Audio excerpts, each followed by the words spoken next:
Hello all my humans, aliens, unicorns and other sentient beings. It's your girl Tiffany, there's Angelica, and we are back with another video.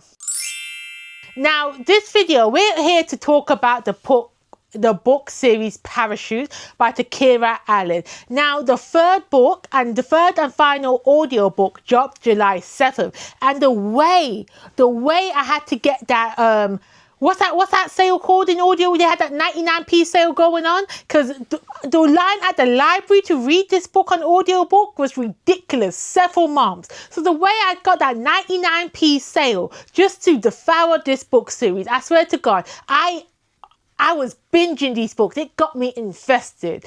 So let me tell you a bit about what this story is about. Imagine 15 years. You've been married to the love of your life. You met him in your 20s, yeah? For 15 years, you lived the best life that you possibly could. You got 3 children with this man.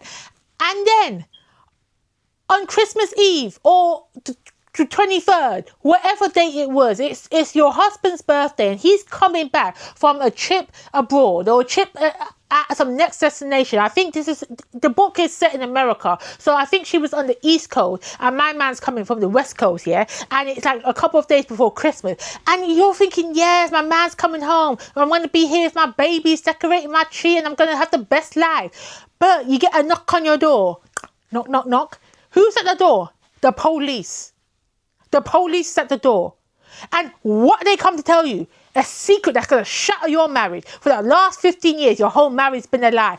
That is what the premise of this book is. And then we go back in time because we're looking at the relationship between our main characters, Finn and, what's her name? Tali, like Ali. I don't know if I'm pronouncing it right. But we look at their relationship from when they met in their 20s till now. Let me tell you, this book, it gripped me. It made me reevaluate my stances in life and reevaluate who I am as a person. So this is what the wind down session is about. Speaking of wine, because this is called a wind down, before I actually get into it, my thoughts and feelings, let me tell you what drink we're having. So I have picked this wine.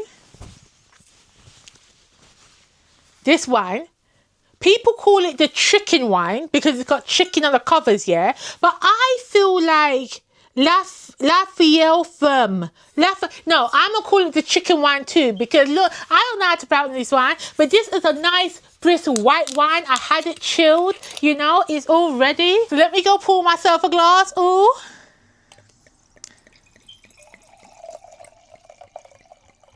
So get your drink. So this is what we're drinking.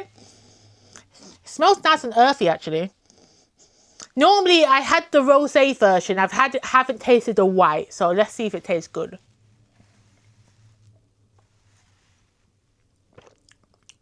Oh, it's got a twang to it. At least it's not a Southern Blanc, because I don't like a Southern Blanc. A Southern Blanc tastes like cat piss.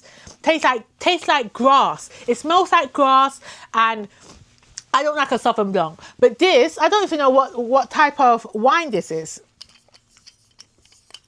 It's from the north of Avignon, for 5 generations, a family wine.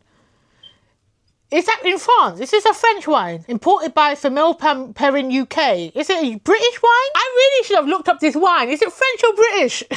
I'm going to look it up and pull it on the screen if it's French or British. But I know it's a family wine. And I know everybody and their mama has been drinking this wine. That is their new religion. And I have to say, I'm enjoying it. Let me do another sip.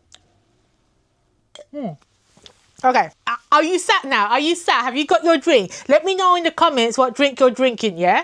And let's get into this book. So as I mentioned, where we start off the book, this is in the prologue, yeah? So we start off with Tali at home with her 3 kids. She's getting ready for Christmas. Her husband Finn is calling her, saying that he's on his way home. He's on the West Coast.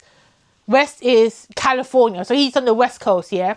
And she's just like, yeah, I miss you, baby. Then the police knock on the door. And the police knock on the door and tell her and shatter her whole marriage. in that one instance, yeah?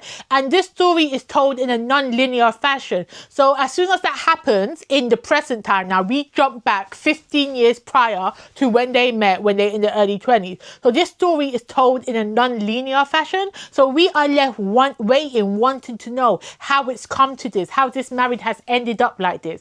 Now, if you don't already know, going forward, there will be spoilers. I'm going to be talking about this book in depth. I'm going to be talking about plot points and things. Consider this a book club where I expect you to have already read this book so we can communicate. So if you haven't read this book yet, if you want to go and read this book, knowing that little bit of information that I've just told you, go save this video, save it to watch later, go read the book and come back. Come back and so we can share the thoughts, okay? What I'm doing, I read this book on audio, yeah, and I made a lot of voice notes. Every time something happened, I had to pause the audio, rip up my phone, and I was making voice notes like I was talking to my bestie. I swear to God, this book had me in a chokehold. If you would have saw the amount of voice notes I had, I think across the whole series, my voice notes totaled to around 2.5 hours. Yeah, 2.5 hours about my fixation about this book and the characters. Oh, it had me gripped. Okay, so let me get back into the judge of it. From the prologue alone. And before I get into the actual crux of the book, let me just give, I think the narrators, their props, especially the female narrator. What's her name? Jair Bush? She carried the story for me. No shade to Michael Midnight. No shade to that man. No shade to him at all. But his voice is too deep for me. I only could take him in small increments. So I ended up doing a hybrid read. So when I knew it was Midnight Michael's turn to do his narration, I had to stop the audiobook. Or normally I can listen to an audiobook on 1.7 on 2 times speed. Midnight Michael's voice and my eardrums do not work at 2 speed, you know? So I had to slow it down. And when I slowed it down, it was too slow for me. So I just read his parts with my eyeballs, but I still had the audiobook playing in the background, but very low.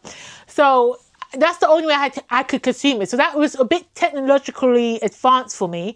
I couldn't just sit back and enjoy. I had to keep switching it between. But when Jair Bush, when she was doing her narration, oh, she sucked me in. Now, that isn't to say I don't think I'm ever going to listen to an audiobook with Midnight Michael, because there were a couple of times where Finn, because he's Finn's main character, where he was getting emotional in a scene, where he had his moment, and Midnight Michael brought that emotion alive.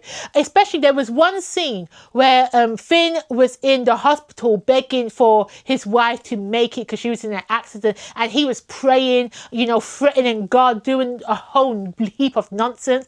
And Midnight Michael's, was his name Midnight Michael Midnight? I can't remember. But his narration at that scene, and this was in book 2, so sorry in advance that I jumped ahead. But his narration at that point, it hit me. It hit me in emotions, because I told you, I'm not an empathetic person. I am not. But that moment, I could see him. I could visualize that scene. I can see this man, this big alpha male on the floor crumbling. His voice was breaking up. He was near tears. That's the only part of the book where I love this man's narration. All the other parts of these books, and they're like 12 hours long. So if Jair Bush wasn't such a fantastic narrator, I would have just gave up with the audiobooks and just read it with my eyeballs, okay? So that's just to say, if you're going to pick up the audiobook, caveat, you might like his voice, you might not. Yeah. So let's get back in the story. So as I said, right at the beginning, prologue, it got me invested. It got me hooked. Because look, the police are knocking on this woman's door around Christmas time, and we just heard from her husband. Her husband's traveling back on plane, coming back home, yeah? And now you got the police knocking on the door. And I'm like, ain't no way you're going to show me this lovely marriage, this lovely black family, yeah? Being all lovey-dovey and their 3 kids, and you're going to tell me that this man's dead. You're going to tell me that her husband died in a plane crash. So instead of this being a love story about their love, we're talking about a widow trying to rediscover herself after the death of her husband. this is just a prologue, and this is what my mind is thinking, yeah, because why is the police knocking on this woman's door? That's the only reason it could be. That's what's going through my mind. No, I was wrong. Oh, Angelica. Yes, let's put you here. Yeah. Because Angelica, Suzette, Nadine, and Bernadette, they were with me on this ride, okay? Because, the way I was screaming at them. So no, the police are not knocking on the door to tell this woman that her husband is dead. The police are knocking on this door, telling this woman they have a little boy in the car and they're saying his daddy lives at this address. And why is this little boy in the policeman's car? Because his mother just died. What? Now we're getting juicy. Now I'm here for the mess. And now I'm thinking we're getting a messy family drama. Because how is the police going to knock on this woman? Because I'm thinking this is a romance, yeah? And the romance normally has happily ever after. You're promised a happily ever after or a happy for now. But how can you start off the book with a dead husband? Is this a romance? Or is this a suspense? I don't know. But anyway, the police tell her that her husband has fathered a bastard, yeah? Has fathered another boy. No, respect that boy. Respect that boy. He didn't ask his mama and daddy to get down and nasty with it. So, her husband has got another child. Now, this boy is 11 years old, okay? Tally has got a 15-year-old and a 12-year-old and a 5-year-old. This boy is 11 years old. Finn's been doing something nasty. Why? She must have been pregnant with their baby. Yeah, so that was right at the beginning, yeah? And then from there, we switched to the past from when they first meet. Now, prologue alone, book 1, invested. I'm hooked. I need the dirt. I need the juice. I need everything, yeah? So this is where it takes into a non-linear story because we don't go back to the present timeline for a while. We are stuck in the past, seeing how they met. So in book 1, we see how they meet. They meet at a friend's barbecue. Tally is in college, university. I think she's in like her second year or final year. I don't know how. I forget the American names for their years, like sophomore, senior, sugarcoat. I don't know. I forget. Anywho, but she is in the later years of her college, of her university life, and she goes to a barbecue for one of her friends, and her friend's brother is a known he's in the criminal world, okay? He deals drugs, and his bestie is Finn, and Finn has just gotten out of prison, yeah? And they meet at this barbecue because Tally is trying to raise money so she can get sent to Zimbabwe to do like aid to build wells or something. So she's asking for money, and Finn comes out and whips out. Either he gave her £500 or £5,000. I can't remember on the details, but he gave her money, and their attraction to each other was instant. And to be fair, I understand instant attraction. I understand instant love. You see someone that that man's fine, you know, that girl's a baddie, and then you want to hit it. I understand that. I don't understand insta love. Insta love never really works for me. And this felt like it was trying to be insta love, where I feel like their relationship at the beginning, I weren't involved. I didn't believe it, you know. I didn't. But knowing that they was been married 15 years, obviously they built something together. But their first initial attraction to each other, I just felt you guys are young and you're thinking with your private parts, you know. He ain't done nothing to you to make him love you. Anywho, so that's when they meet. And the first part of book 1, they after, I think it's the summer, so they're together for the summer. Now let me tell you something.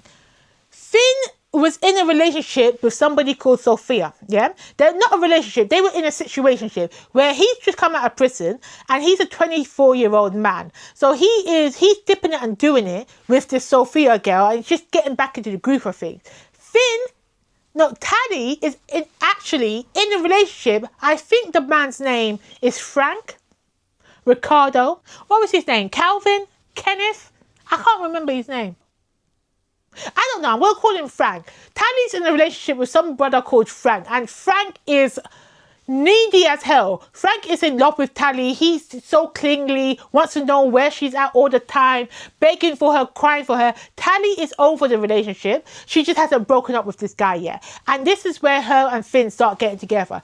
Now, I kind of like this. I kind of understood this situation because they're not with their partners, except for Tally. She was actually in a relationship with this person, but emotionally she was over it. But she hadn't told this man that they were done yet when she started the thing with Finn. Yeah, but keep that in mind that when they started out, they were both in situations with other people. Yeah. Yeah, okay. So then when we see that first initial meeting and we get their background and story, we jump back into the future where we see Tally's reaction to finding out that Finn, her husband, her partner of 15 years, the father of a child, has got another son. So we're back in the present time and Tally's doing the most. Her reaction to this outbreak is doing the most. Not only does she collapse on the floor and faint, yeah, she runs away to her daddy's house. Now, fair enough, you want to get out of the house, you don't want to talk to that man, that you leave. But I was stuck on the point that there's this 11-year-old boy, yeah, whose mama has just died and he's in a police car. And you want to hoot and holler and cry your eyes out because your man cheated on you. That, I get it, it's heartbreaking. I've never been in this situation before, so I really don't know if her reaction is valid. But in my head, when I'm reading it, I want to know what happened to his mama. Because in my head, Finn killed his woman. Because what's he doing across the country? We don't have no information, but it sounds a bit suspect knowing that my man was in prison, yeah, for killing somebody. And next thing you know, this boy's mum is dead. Because I'm thinking maybe this woman was about to reveal the truth to Tally. So he tried to dispose of her. And now he's on the run. He ain't actually on the way home. That's where I'm thinking. That's where my mind's going. Bear in mind, none of this has been hinted at in the book. This is where my mind is going. But anyway, back to Tally and her reaction. So she is at her daddy's house and Finn does show up. So my whole theory of him running away and him being the murderer of his baby mama and being on the run is invalid because he shows up. He shows up at his father-in-law's house trying to get his wife back. So, you know, my mind's doing 150 when I should just read the book and get the facts first. You know what I mean? Anyway.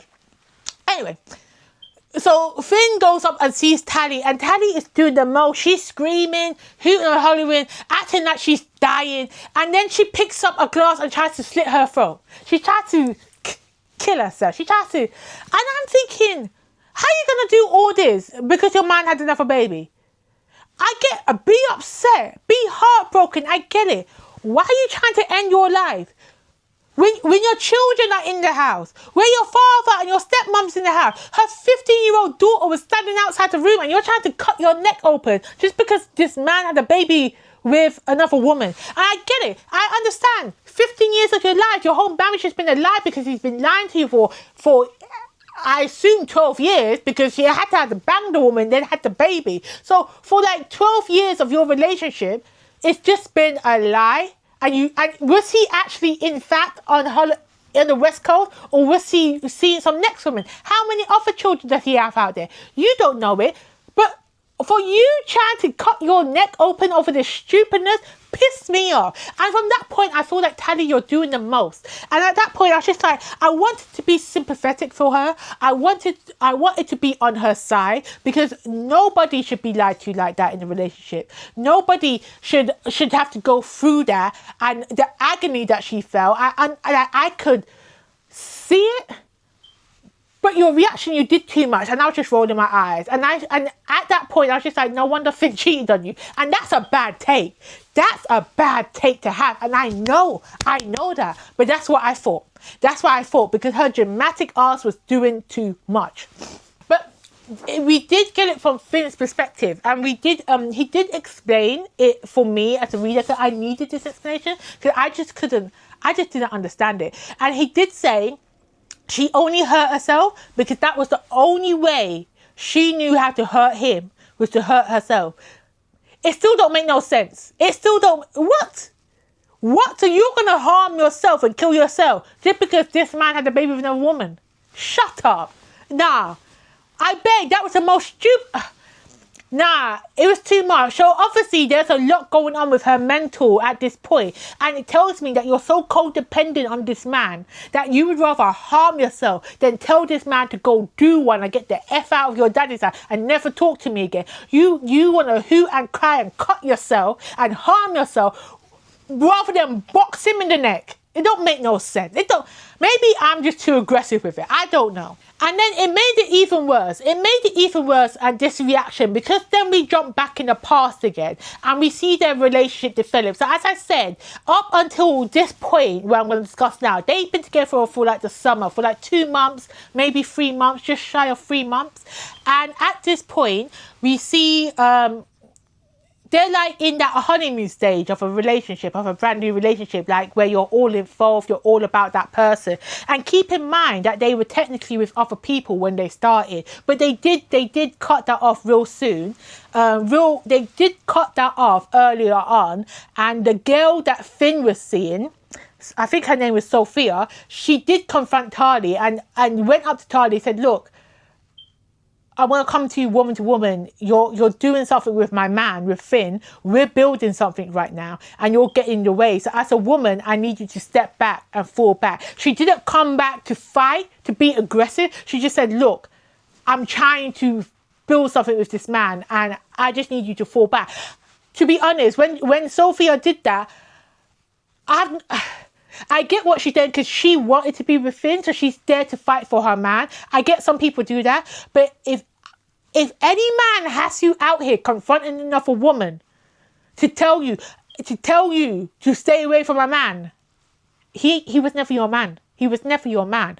Now, in Sophia's case, she knew she wasn't the man, but she wanted to be. So she's telling Tali the situation that, look, he's doing something with me and you're getting in the way. It isn't like he's my man and stay back. Like, he's going to be my man, stay back. So I was in 2 minds at that scene. And a small part of me understood.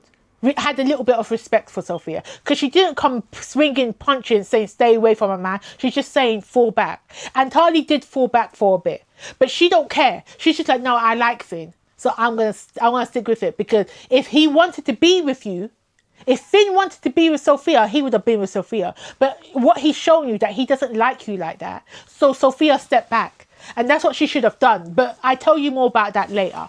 Anywho, so at this point, when we flash back in time, Tali and Finn, they're together, they're locked in. And I don't know if she's living with him at this point, but she's spending a lot of time at his yard.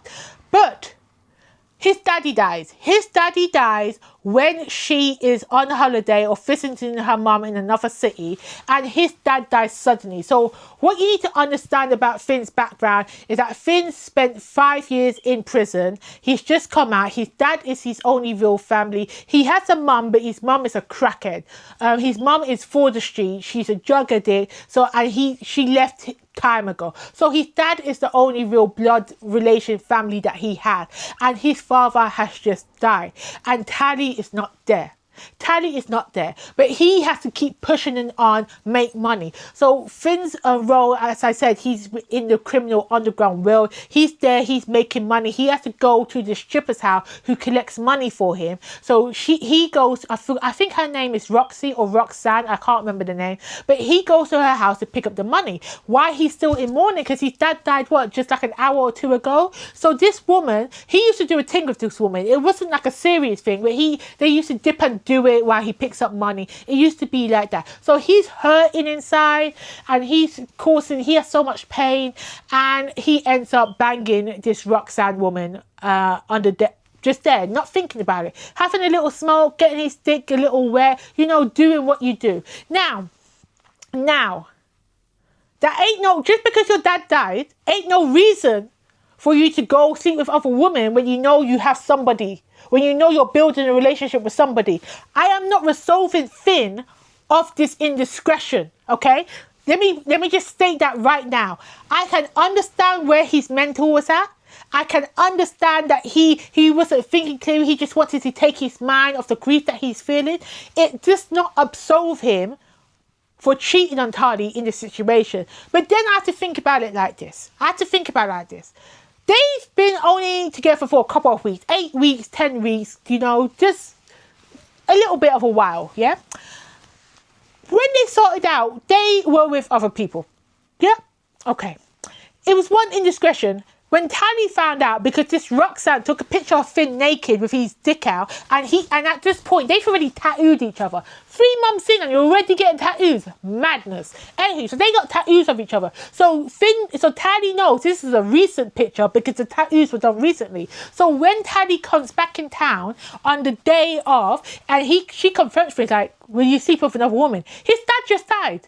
I'm not saying forgive him, but allow the man some grace. He's in mourning. It could have waited a day or two, you know? But anyway, his dad just died. And Tally's confronting him saying, you just slept with another woman. We're done. 100% agree. Tally, 100% agree. Don't take no disrespect. I don't care what excuse it is. You're a grown man, okay? He's 24, 25. He should know this. Live with the consequences. So they broke up at this point, yeah, in the past. And Tally's there, and she's just like, I don't know how I can forgive you and move forward. Look, it's not going to work for me. If you think this is okay, we're done. So at this point, I'm thinking, oh, so he's already showed himself as an infidel. Is infidel the word I want? Is infidel the word I want? I don't know. But he's already showed himself as an infidel. And so that whole business from back in the day when she broke up and wanted nothing to do with, I loved it. And at the same time, yeah, so she breaks up with Finn, and a couple of days later, she's with a new man called Drew. Remember that name? Remember Drew. So she's with this new man called Drew. And I'm like, fair enough, girl. You're still in your 20s. Move on. Don't be crying about some next man. Don't be crying about this man you've only known for a couple of months. Move on, yeah? Fair enough. But obviously, she must have got back with him because they've been married for 15 years. So obviously, your hard no rule must have had a reason behind it. So then we jump, but we don't see what happened. We don't see what happened in the past to make her forgive him at this point, because we jump back into the present day timeline. And I'm over the present day timeline, because at this point I'm over Tally. Because you're not sticking to your own hard no, because you obviously forgived him once. So it allowed him to think, oh, she forgave me once, so I can do it again. That's where I'm at and the story. That's where my mind's at. Anywho, so in the present day storyline, I don't care about their relationship, because obviously he's been lying to you for 11 years. That's unforgivable. What I want to know is about this little youth and who killed his mama. I want to know that storyline. And what do you know? The police come and arrest Finn for the murder, because they think he did it. Oh, because there was another guy who there's another character in the book. I don't want to talk about the side characters, because if I talk about the side characters, this story be too long. But it's another guy who he's with that got arrested for murdering someone else, and so they're picking up Finn for the murder of the boy's mama. Let me tell you who that boy's mama is. Let me tell you who the boy's mama is. Sophia, the girl that he was with before he met Tally. I swear to God, it comes full circle. When I found that out, I just thought this message is getting messier. So in the present timeline, we find out that this little boy, Dalvin Jr., his son by Sophia, has been through it. He has been a victim of molestation by Sophia's boyfriend at the time, and that is why Finn has killed Sophia's man, and that is why he threatened that he was going to take the boy away from Sophia and bringing him to the family. And at this point, I'm just like, Finn, I don't give a shit about you right now. Because first of all, you think you're a family man, you supported the 3 kids you have with Tally, but yet you weren't there for this other child, but you want to act like that you're a family man and you take care of your family, when this little boy is out here getting molestation. I don't care that you killed this man. Why is he still with the woman? As soon as you found that out, you should have took that boy out the house and drank him home with you. Why is he still with the woman? Why was he still in that house to find his mum dead on the floor? Honestly, none of these characters I'm liking at the moment. They're both pissing me off. But yet I still kept reading, because I needed to know what he did to make Tally get back with him. So So I can't remember in what book. I think it was at the end of book 1. We jump back into the past now, and then we realise why Tally got back with Finn. Because, okay, let me tell you something about the... I don't... Tally gets on my nerves. Okay, let me tell you what happened, yeah? Because Tally broke up with Finn after his first indiscretion was a stripper, after his daddy died. She got back with him. Let me tell you why. Because she was seeing this guy called Drew. He's a UPS driver, met him at university, and they never had sex or nothing, but they were doing like getting to know each other stage. And Finn hears about this, doesn't like it. So he climbs up her balcony, climbs through her window, and beats this man up in her living room. And I know some of you people out there are getting your panties wet, saying this alpha male, but this man is breaking and entering and doing a bit of GBH. No, thank you. No. Third red flag. No. This not gonna run in my household. No. So that's what happens here. And Tally herself, she's just like, I can't remember what triggered her, but Finn is all begging her back, and she ends up going back to his house when she's meant to be doing a thing with Drew, goes back to his flat and has sex with him, unprotected sex with him, and says, you know what, we're not getting back together. I just needed some nookie tonight.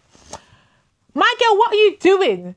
Okay, so that happens, and then she finds out she's pregnant, yeah, and she knows it's Finn's because she ain't never had sex with Drew, and that's why she got back with this man. That's why she got back with, not because she forgave him, not because she's done some reflection and realised and actually came to terms with the fact that Finn was grieving his dad and going through things, and that's why he cheated on him, and that's why she could look past this. No, it's because my girl was so thirsty for the dick that she went and slept with this man unprotected and got pregnant. And she did think about getting an abortion, because remember, she's 20 and she's in her final year of university, and she's just like, this is not a man that I want to build my life with. But he says to her, you're not aborting my baby, you're having this baby. So practically threatening her to keep this child. Now, a part of the story says like it wasn't like he forced her to keep the baby, but she was on the fence about if she will and if she won't. And I feel like if Finn said he doesn't want the baby, she would have had an abortion and they would not have been together. So that whole thing of her getting back with him, shut up. I swear to God, it pissed me off. So the whole of book 1 pissed me off. Their relationship, I don't care about it, yeah? I don't care, because I don't think they should be together. To be honest with you, they shouldn't. And at the end of book 1, I was so pissed off because there were so many questions left unanswered about like the secondary characters. And at this point, I'm just like, we know that you got back together with Finn. And then at the epilogue of book 1, we see a year has passed and Tally is now engaged or about to marry another man. So she hasn't forgiven Finn. After 1 year, it's only been 1 year, and she's already engaged to another man. And who was that man? Who was the man that she's engaged to? Drew. The same man that she ran to the first time that he cheated on her. Why do these people do repeats? Why are they repeating the same thing? Anywho, that was book 1. And let me tell you, after book 1, I kept thinking, how is there 2 more books after this? How is there 2 more books after this? So I was thinking that this story, we're going to have a second chance romance now, because we're going to see Tally move on with Drew. They're going to get married. Finn is going to still be there begging, Tally, I love you, take me back. And the only way it can have a happily ever after, yeah, because often it's a romance book. We know in a romance book, the couple ends up together or is a happy for now. So they're going to get back together at some point. But I'm thinking in book 2, Tally and Drew are going to get married. They're going to be together. We're going to have a second chance romance like 10 years down the line. That's what I'm thinking. I'm thinking book 2, we're going to jump 10 years and then we're going to get the backstory of Tally's relationship with Drew and Finn as a side character. No. Please tell me why we're still in this 1 year where they're freshly divorced. And the one thing I have to say that Tally did well, she divorced him with a swiftness. She said, look, you have a new, you was cheating for I don't know how long. I don't know how many other baby mamas were there. You said it was a one-time thing, but you did it with Sophia, and I know the history with Sophia. And he comes out telling her how Sophia had a miscarriage of their child together, and And that happened when Tally was pregnant with their first child. It's a whole messy situation. And the thing is, the way Finn explains himself, he would have got me. He would have got me. I was on Finn's side, and I don't know. At the time reading the book, I was just like, oh, Finn, my baby. Oh, he was going through it. I was on his side. But I had some time to reflect. And I thought, Finn still ain't shit. He still ain't shit. I don't care what you're going through. You's a grown-ass man. You had 12 years to tell your wife you had this boy, and you didn't. So the fact that he cheated and the reason behind his cheating, I understood it. I sympathized with it. The lies, I did not. The lies and the betrayals of the 11 years, you ain't shit, Tally was right to divorce you. My issue is that the author, the book is showing us that Tally she has this ideal life of perfectionism. So if you don't meet her expectations, she cuts you off. And it's good to have standards. I love a woman with standards. I love a woman with standards who can stick by them. Tally doesn't stick by her own standards. She doesn't live by them. So all her action that she does is meaningless. Because why are you still taking this man back? Why are you still, you've already moved on with the same guy, with Drew. You're engaged to him, you're married to him, but yet you're still allowing Finn to run his mouth. You're not putting him down in his place. You're still allowing that door open. And the whole reason you divorced this man is that he cheated on you with another woman. Yet you're engaged with another man. You're moving on. Yet you're still jumping in bed with Finn. How disrespectful. Now, as I said, I really wish this was a second chance romance where like 10 years have gone by, they get back together. But it's only been a year. They didn't even do therapy. They didn't do couples therapy. They didn't talk about it. They got divorced and now you want to try and fix things. I was over it. Halfway through book 2, I was done with their love story. And I'm thinking, why is there still a third book out? Why are we still in it? It got to the point where halfway through book 2, I strongly would have finished. I would have DNF'd it. I would have put the book down. But I already spent 99p on the audiobook for book 3. And even though it was 99p, it's my money. I didn't get it from the library. If I got it from the library, I would have just, would have just DNF'd it. If I just read it on the Kindle Unlimited, because it's available on Kindle Unlimited, I would have just left it. But I spent my 99p on the audiobook, and I didn't want to return it and get a new one because I don't like doing that. So I had to push through.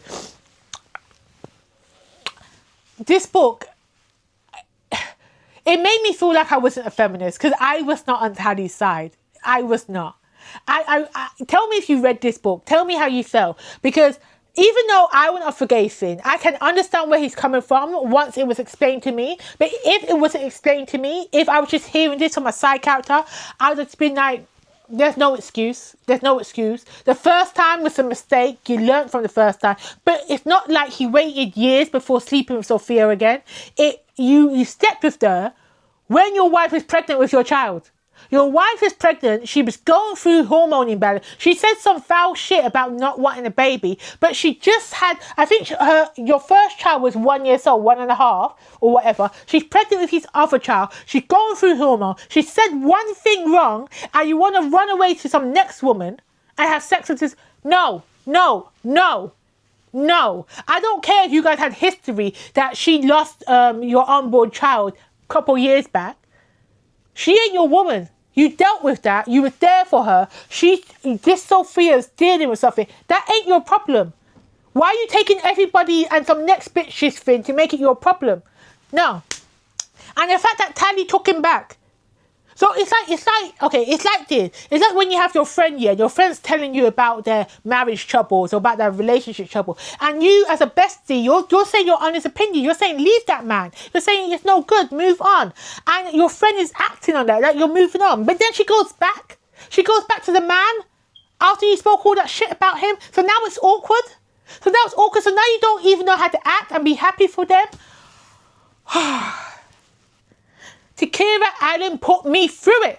I'm telling you, when I was up here talking to Susan and Bernadette, they were on my side. But Nadine over here, Nadine was just like, you gotta give them grace. They're in love. No, thank you.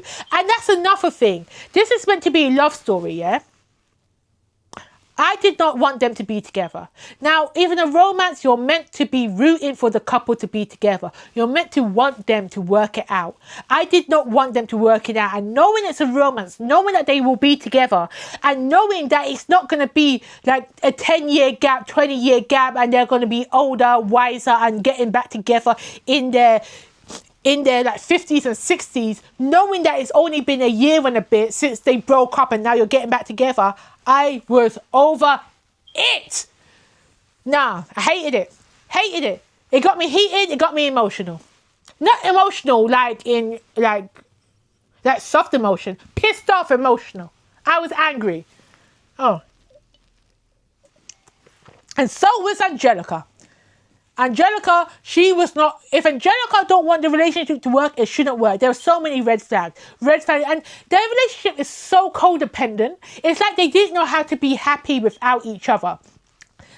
And I just feel that it's normally what happens when you meet someone so young, like you grow up loving each other. I feel like their love was toxic.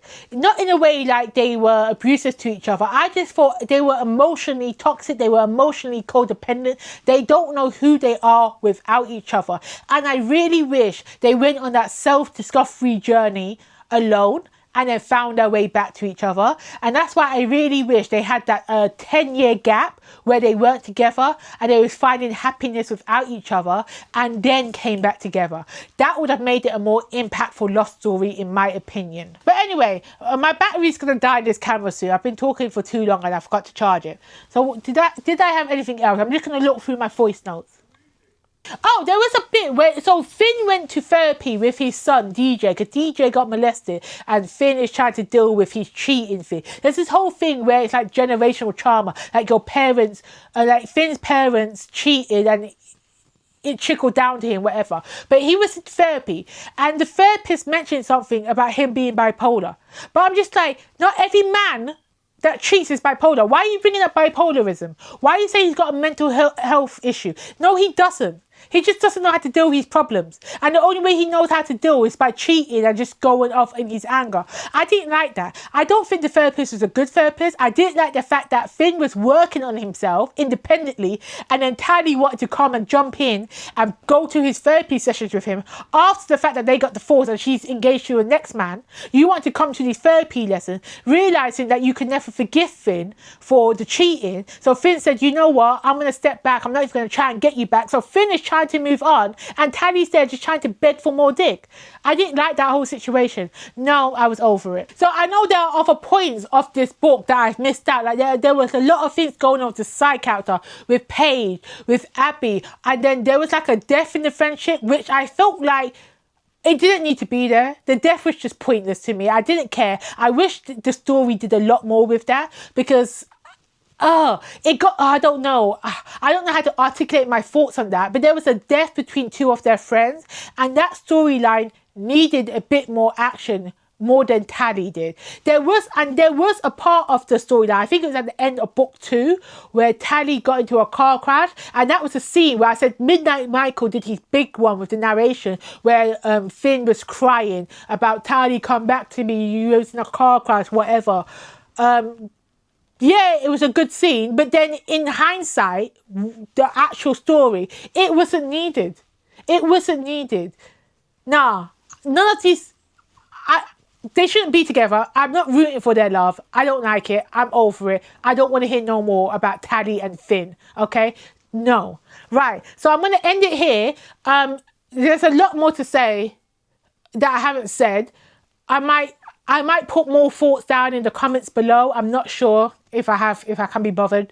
But yeah, so if you have read Parachutes, okay? If you have read it, please let me know your thoughts on the couple, on the story. The book was fantastic. The writing, what TAKERRA Allen did to get me so emotional was fantastic. The couple in the story, I hated, okay? Go read the book if you haven't read the book. Come back and discuss it with me. I really wish, if you have a book club or people that haven't read this book, I suggest you read it together, because this is one of those books that should be read with a book club.